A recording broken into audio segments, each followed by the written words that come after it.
next contestant of the show. நீங்களும் ஆகலாம் நட்சத்திரம். நவீன், வணக்கம் Naveen. Hi Naveen. Sir Naveen 151 sir. என்ன பெர்ஃபார்ம் பண்ண போறீங்க நவீன்? ஒரு ஃபேமிலியில் நடக்கிற ஒரு சின்ன ஒரு ட்ராமா மாதிரி. எமோஷனல் சீனா? இல்லை எமோஷன்ஸ் கொஞ்சம் காமெடியா. Okay comedy. ஓகே சூப்பராக பண்ணுங்க. அன்னைக்கு என்ன சொல்லிட்டு போன யாரும் வேணாம், எதுவும் வேணாம் சொல்லிட்டு தான் போனேன். இப்போ என்ன வந்தீங்க கேளு.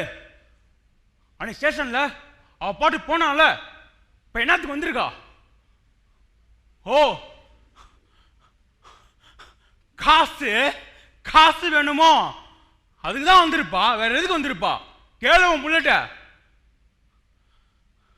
என்ன சும்மா நடிச்சு நிக்காத. என்ன கதை வேணும் இங்க? என்னத்துக்கு வந்து நீ சொல்லும் போத, அப்புறம் உன் கதையை நான் கேட்கிறேன். அன்னைக்கு ஸ்டேஷன் வாசல்ல எவ்வளவு கதை நின்ன அப்பா, கொஞ்சமா வாய்ஸை கேட்டால அவன் என்ன பேசினாரு?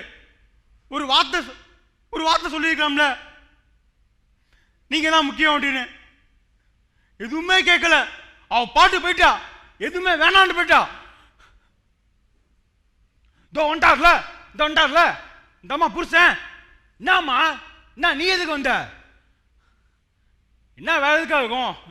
காசு தான், மண்டையெல்லாம் எழுதி ஒட்டி இருக்குல்ல, அதான் வந்திருப்பாரு. நல்லா நடிக்கிறீங்கம்மா குடும்பமா சேர்ந்து. தான் சேர்த்துக்கம்மா, நீ சேர்த்துக்க. நீ அழுகிற, அவளும் அழுகிறா, இவன் அழுகிறான். சேர்த்துங்க, மொத்தம் சேர்த்துக்கங்க. நாங்களாம் விட்டு வெளியே போயிடுறோம், அவ்வளோதான். 2 நிமிஷத்தில் சூப்பராக பெர்ஃபார்ம் பண்ணீங்க Naveen. Sir Praveen Gandhi sir, comments please. நல்லா பண்ணீங்க. சபையில் வந்து நான் யாருன்னு காட்டிட்டீங்க. எமோஷன்ஸ் எடுக்கிறதுக்காக கொஞ்சம் வெயிட் பண்ணி. சரி நல்லா பண்ணீங்க. உங்கள் உருவத்துக்கு ஏற்ற அந்த கோவம், வெறுப்பு, என்னென்ன வேணுமோ, அதாவது பொண்டாட்டி வந்து விட்டுட்டு போனவங்க திருப்பி வரான் அதானே, அதில் இருக்கிற கோவம், வெறி எல்லாத்தையும் கரெக்டாக காட்டிட்டீங்க. ஒர்த்தான ஆள் தான் நீங்கள், ஒர்த்தான ஆள் தான். நிச்சயமாக நீங்கள் டைம் ஸ்பெண்ட் பண்ணுறது உங்களுக்கு ஃபியூச்சருக்கு அது ஒர்த்தாக மாறும். தேங்க்யூ. Okay okay thank you. நீங்களும் ஆகலாம் நட்சத்திரம் இந்த எபிசோட்ல சூப்பரான நிறைய பெர்ஃபார்மன்ஸ்லாம் பார்த்துருப்பீங்க. ஸோ